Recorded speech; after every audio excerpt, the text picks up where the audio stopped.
देश के साथ साथ प्रदेश में भी सर्दी का सितम जारी है। सरहदी जिले श्रीगंगानगर में पिछले 3 हफ्तों से सर्दी का प्रकोप अपने चरम पर है। कई दिनों से न्यूनतम तापमान 3 से 4 डिग्री सेल्सियस के आसपास है। ठंडी हवाएं चलने से लोगों का जीवन इससे बहुत हद तक प्रभावित हो रहा है। हालांकि इस दौरान किसानों के ऊपर भी इसका खासा तौर पर असर देखने को मिल रहा है। इस मुद्दे को लेकर हमारे संवाददाता कुलदीप गोयल ने किसानों से बात की है। रिपोर्ट आपको दिखाते हैं।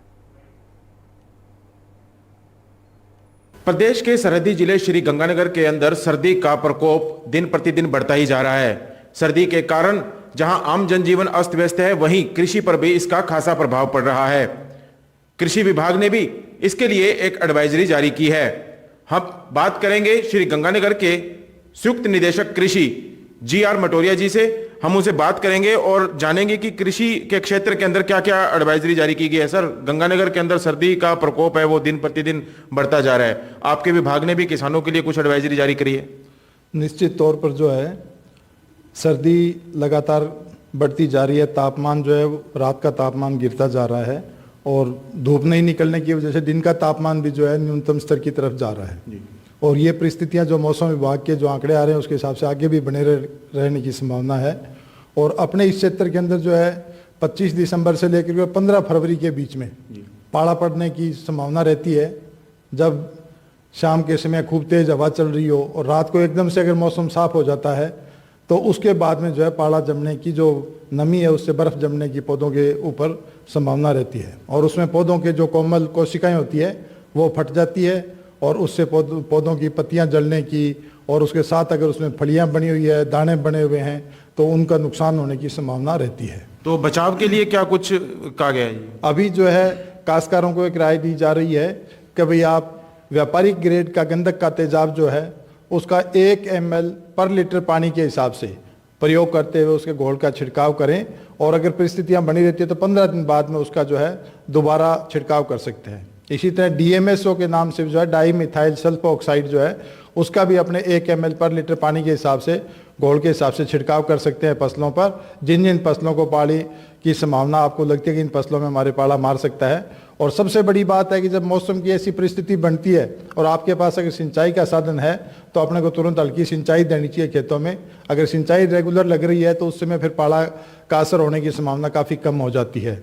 अगर हमने अपने बिजाई के टाइम उसके अंदर पर्याप्त मात्रा में गंधक दे रखा है या सिंगल सुपर फास्फेट का उपयोग किया है तो उस स्थिति में भी जो है पाले का कुछ हद तक जो है नुकसान होने की संभावना कम रहती है। इसके साथ साथ जो अपने खेत हैं उनके चारों ओर उत्तर दिशा में जो है अपने को बड़े पेड़ लगा करके और लंबे समय के लिए जो है अगर उत्तर दिशा में और पश्चिम दिशा में हमारे वृक्ष लगे हुए हैं, वायुरोधी अवरोधी जो लगे हुए हैं, तो उसके बाद में जो पाले की नुकसान जो कुछ कम होता है उन क्षेत्र के अंदर। इसलिए ये भी हम लगा करके और उसका बचाव कर सकते हैं। और जो छोटी नर्सरी है, सब्जियों के पौधे हैं या बगीचे के पहली बार लगे हुए पौधे हैं, उनको हमें बोरी से, गनी बैग से या सरकंडे से जो है एक इस तरह से ढकना चाहिए कि एक उसकी सिर्फ दक्षिणी पश्चिमी साइड खुली रहे और दिन के टाइम अगर सूरज निकले तो वहाँ गर्मी पहुँच सके और उत्तर की दिशा से जो आने वाली ठंडी हवा है उससे वो बच सके।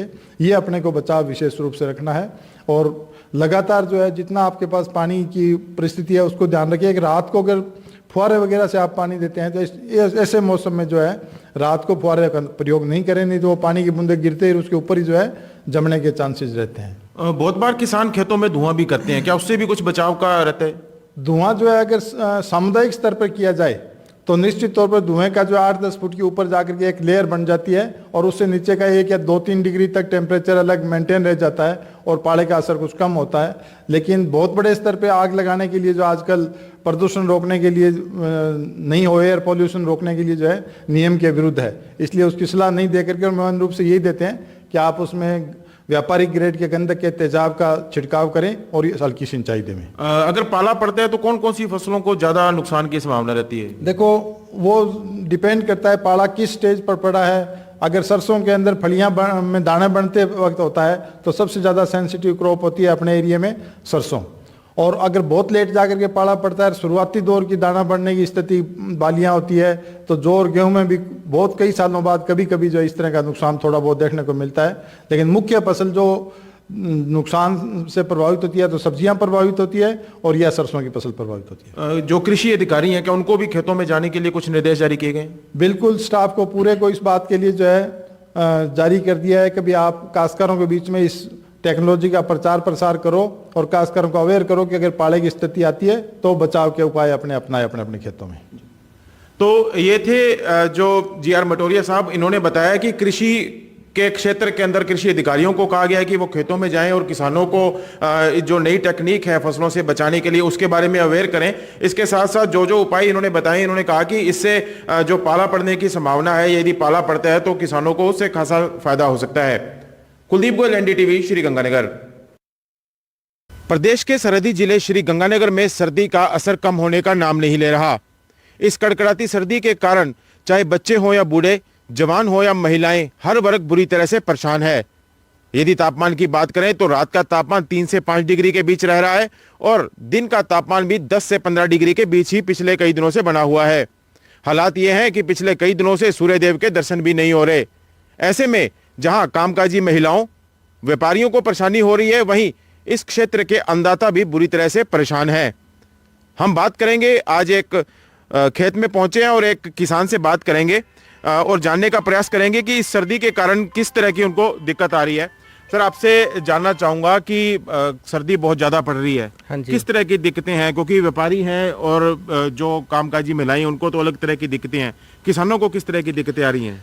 भाई साहब, सबसे बड़ी दिक्कत तो इस बार सावनी की फसल ख़त्म हो गई थी और अब ये मेन फसल है हमारी सरसों की। सरसों का बहुत बड़ा नुकसान हो रहा है। और दूसरी बात, जैसे अभी ठंड की आपने बात की, तो ठंड बहुत ज़्यादा ठंड पड़ रही है। दिन में भी टेम्परेचर 10 डिग्री और रात को तो 3 डिग्री हो जाता है।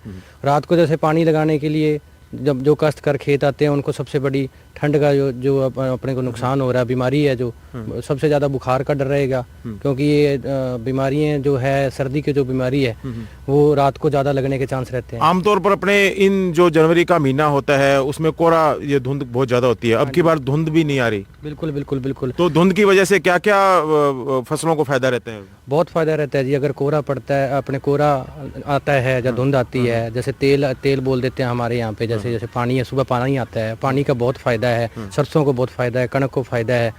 लेकिन इस बार नहीं आ रहा। तकरीबन 16 दिन हो गए सूरज नहीं देखा और ये सबसे बड़ा नुकसान जमींदार को हो रहा है, फसल का नुकसान हो रहा है। मौसम विभाग ने आने वाले कुछ दिनों में पाला पड़ने की चेतावनी भी जारी की है। अगर पाला पड़ता है, कोहरा नहीं आ रहा है, धुंध नहीं आ रही, तो जाहिर सी बात है कि पाला पड़ेगा। और पाला पड़ता है तो क्या नुकसान होने की?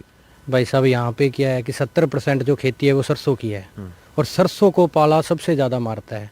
पिछली बार भी पाला पड़ा था सरसों में, जैसे सरसों यहाँ पे 6 क्विंटल 7 क्विंटल बीघे की हो जाती है, तो पिछली बार भी वो 3 क्विंटल में रह गई थी। और अगर इस बार ऐसा ही होता है तो सरसों वही 3 क्विंटल में चली जाएगी, यानी कि 60% या 70% सरसों खत्म हो जाएगी।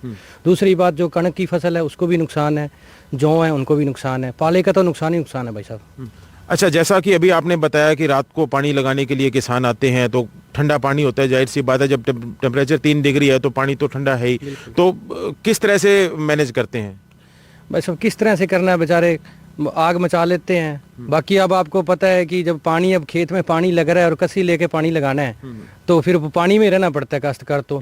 और फिर वो खेत में जैसे सरसों बीजी है या कणक बीजी है तो उसके बीच में से हो गए जाके क्यारा देखना है पानी का भी, पानी लग गया कि नहीं लग गया। ये सबसे बड़ी समस्या है किसानों की। ये जो समस्या है ना, ये सबसे बड़ी समस्या है, रात को पानी लगाने वाली। जी हाँ जी, बिल्कुल। हमने किसान से बात की तो इनका कहना है कि पिछले कई दिनों से सूरज नहीं निकला, धुंध नहीं आ रही और यदि आने वाले दिनों में पाला पड़ता है तो जो सरसों की फसल है उसको खासा नुकसान होगा। अब देखना होगा कि कब सूर्यदेव निकलते हैं और धूप निकलती है और जो धुंध आती है, जिसके बाद किसानों को यहाँ फायदा होगा। कुलदीप गोयल, एनडीटीवी, श्री गंगानगर।